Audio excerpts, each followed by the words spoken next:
come have fun with us and don't forget to subscribe. What's up everybody, I'm Rick. And I'm Anna. And welcome to our review of the 1936 movie, Three Smart Girls. So for those of you who don't know, this is our bucket list channel, a channel in which we try to realize the goals and dreams that are on our bucket list. All of them.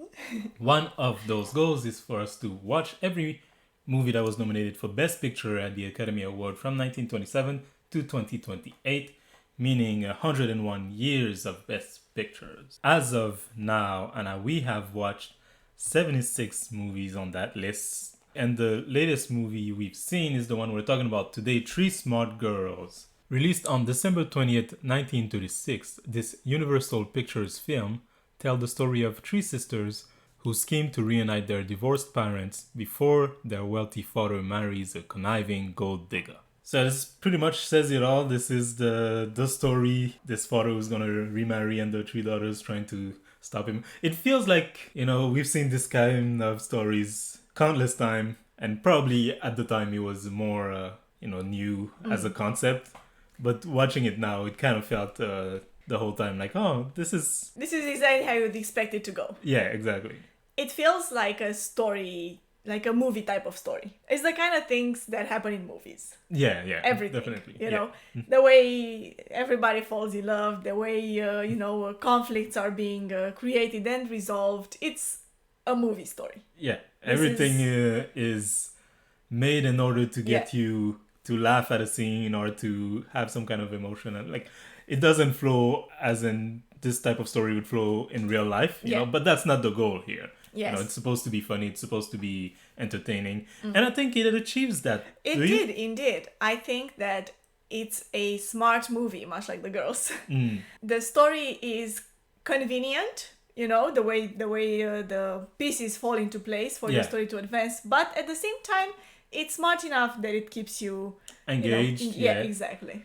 And I was behind them the whole time, It could have easily annoyed you, some of the characters, especially like the daughters, halfway through the movie, been like, oh, okay, come on. But no, like, they're endearing. You get behind them and their motivation, and against the villain, the conniving gold digger and her mother, who are trying to marry into this family. Though a lot of the things you have to kind of suspend your disbelief or try not to think about it too much. Like the fact that the dad barely remembered that he had kids to begin with. Yeah, well, it felt like more like he's just airheaded, Yeah, but then he loves them so much, he's not a bad dad. So you're wondering, why were you never in contact with them then? Because it's too much of an effort. Yeah, but that's one element. If it was a drama, they would have explored that more. I feel like, oh, you abandoned us or something. But this is not the goal here. Yeah, this is not a drama. This is a story made to make you laugh. And also, if it was a drama and a more realistic kind of story, the ending would have been different, I feel. Yeah, but I enjoyed it still. Yes, I did too. You take it for what it is. It's a comedy. It's a fun story. It feels like it's been done countless times since, but this was probably one of the originator of that type of. Right. It does feel a little bit, just even judging by the way the story is evolving, like they were exploring it a little bit, like what happens if we tell the story in this way? It kind of feels like that as I was watching it too. Yeah. I thought this is not yet something established, They're not following a pattern right now. And of course, a big part of why this movie works is the cast. Cast that is, in general, very good. Let's take a look at who we're dealing with here. Yes, let's look.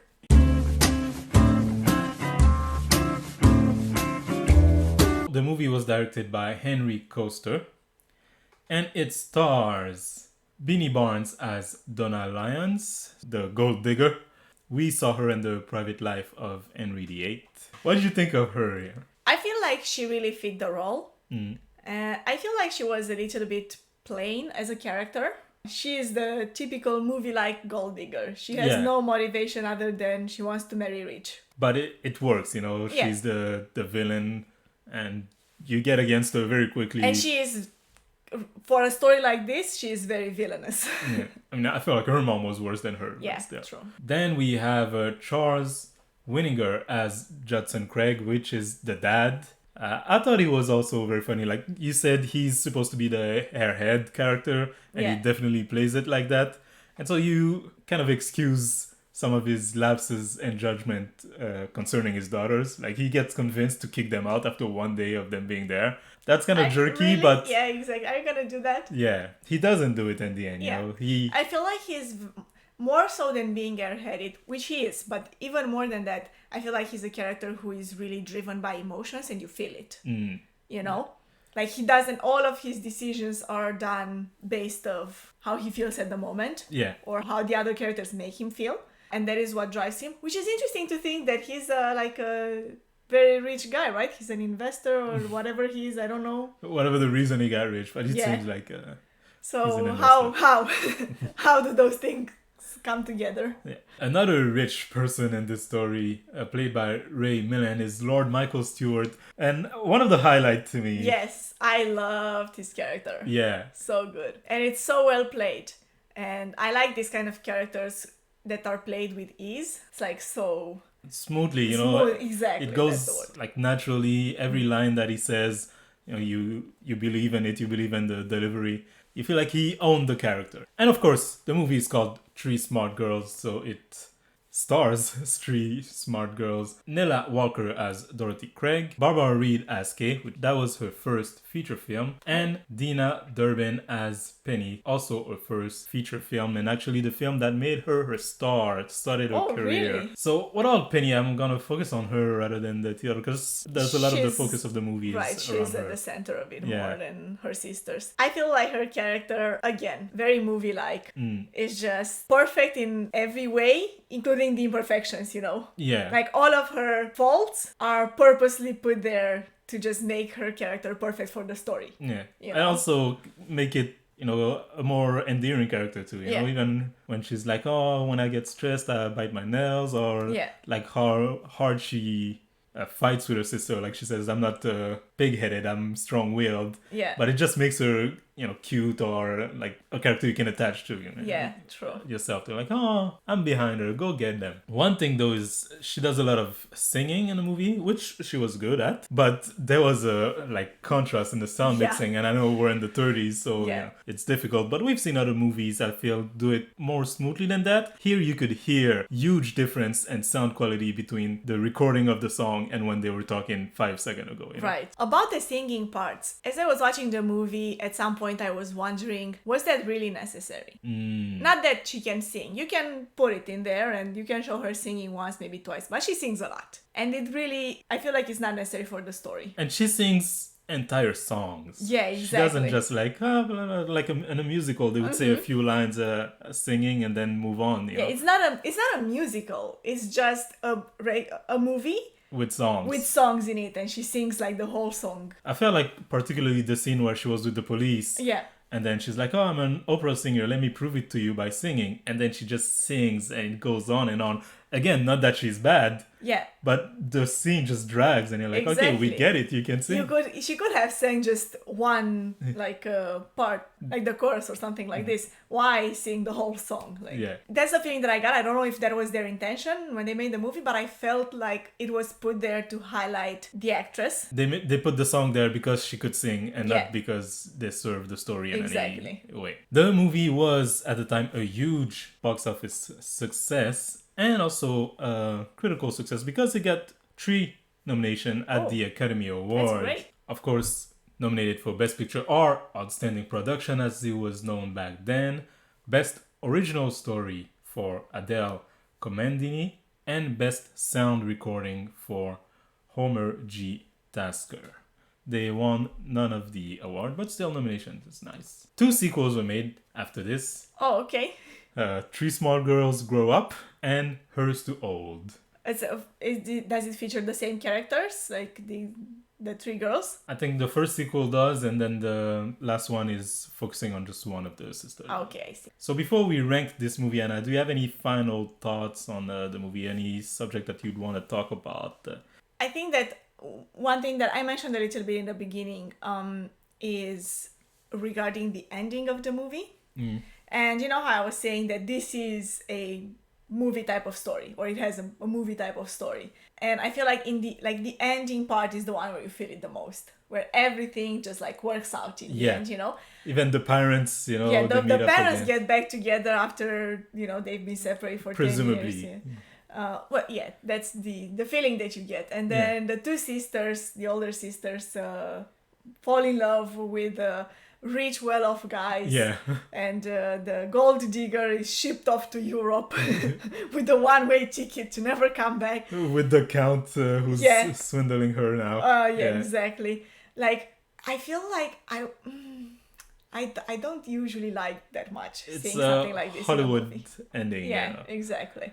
Like, it's nice to think that things can end nicely, and like we said, you know, it's a lighthearted movie.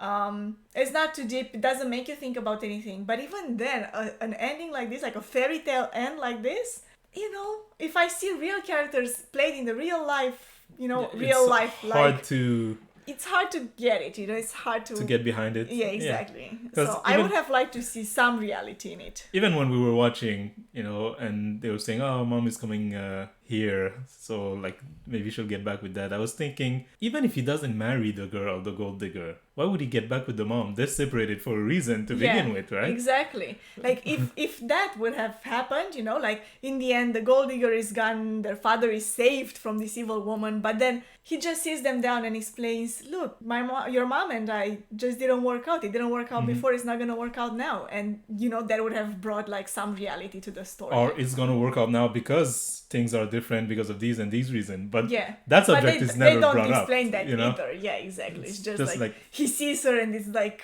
he sees her for the first time after 10 years and he just takes her hand and like, nah, come on. But again, it's not that deep. That's not what the movie's trying to do. It's a comedy. It's trying to be fun. It's trying to be entertaining. And for that, I enjoyed it. Did you? Yes, I did enjoy it. And would you recommend it? Yes, I would recommend it. I think it's a nice movie to watch. Yeah, me too. I would recommend it. But let's see where we would rank it.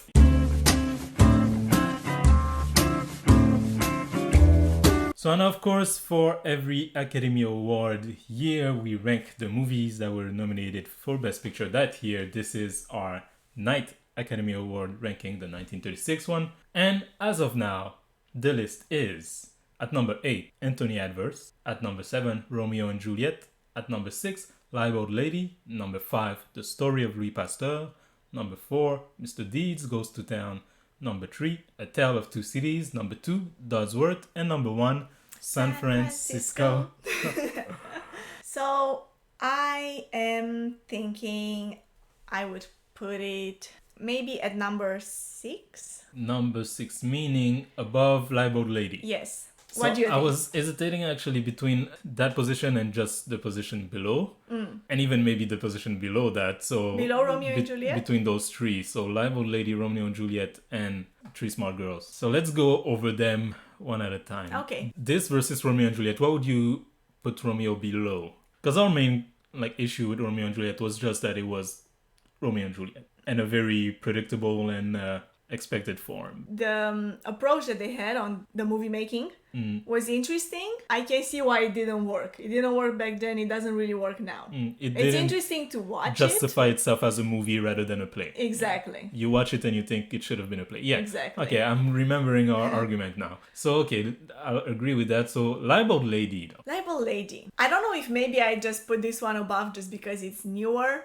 I've just watched it, so it's more prominent in my mind. So if I think about it a little bit about Live Old Lady, the highlight which was the main male character, I feel like makes a very strong point. Yeah, you're right. I feel like if we talk in terms of characters, Live Old Lady had better characters in general than Three Smart Girls, because here the highlights really were the Count. The rich, what was he? I don't remember. The Lord Stewart. Yes, the Lord. Who really isn't that present in the story. He's there at certain points, and sure, he's an important character, but he's not always there. The story's not about him. And then the youngest sister, who is interesting, but like I said, very movie-like character.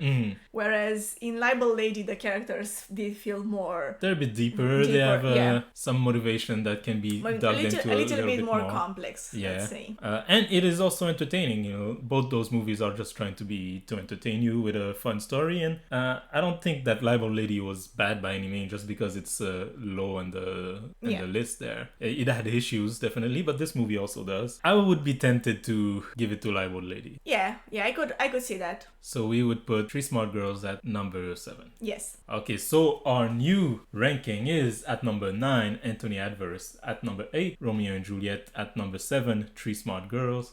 At number 6, Live Old Lady. At number 5, The Story of Louis Pasteur. Number 4, Mr. Deed Goes to Town. Number 3, A Tale of Two Cities. Number 2, Dodsworth. And number 1, San Francisco. Indeed. And we'll only see. We only have one one. movie left. The winner of the year. 1936. Yeah, so we'll see if it passes San Francisco. You know, I keep saying this every time. So far, we never put the winner at number 1 on our list. But I would like to see that happening, you know. Because here's the thing. If I look at the top 3 of our list right now, San Francisco, Dodsworth, and The Tale of Two Cities, they're so good. Like all 3. The other movies on the list too are really good. But these top 3, they're such good movies. Yeah, I feel like the list is kind of like great movie, like the top 3. Yeah. Good for the next like 3 or 4. Yeah. Not good for the next 3. Okay for Romeo and Juliet. And then Anthony Adverse. Yeah. But yes, thinking that the top 3 movies are so good, I would be so impressed with a movie to top, you know. Yeah. So I want to see it. I want a movie that will top these. Wow, we shall see next time when we watch the winner of the year. And if you want to see that, I invite you to subscribe to this channel if you're not subscribed already. Like this video if you did. Yay. Comment in the comment section below. And also go check out some of our other videos, because of course this is not only a movie review channel, this is a bucket list channel. So we have a lot of videos about some of our other goals, travels, self-growth, anime, etc. Go check them out. And don't forget that if you yourself have a goal or dream that you want to realize, take that first step.